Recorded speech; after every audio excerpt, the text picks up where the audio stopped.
o 10. hodine sa má schvaľovať nová štruktúra podpornej činnosti fondu na podporu umenia, v ktorej nebudú výzvy na podporu celoročnej činnosti.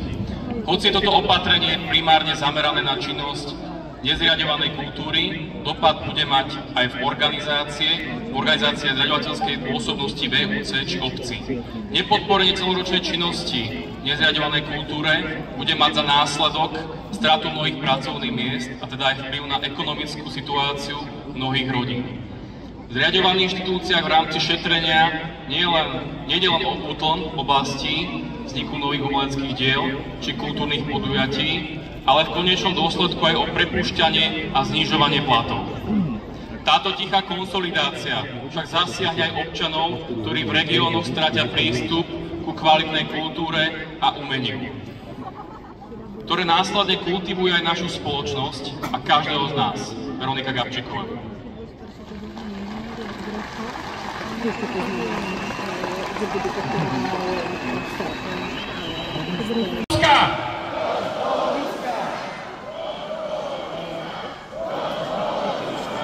Dosť bolo Fica!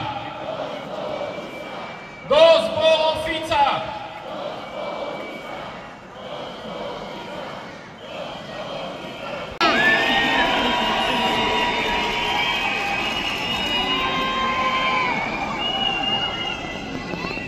Priatelia,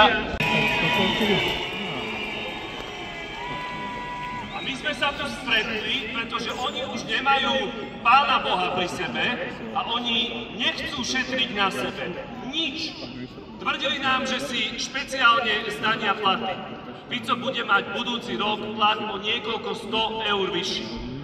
Len preto, že sa mu zdá, že on má málo peňazí na to, aby si zaplatil hotel v regiónoch, ako nám to vysvetlil.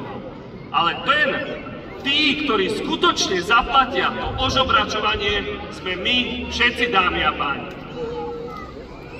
A to vy? A vy, deti, neexistujeme pod podporiami ľudia.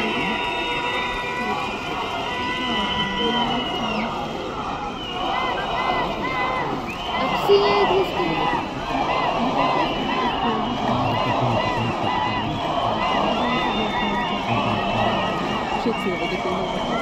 Vieme,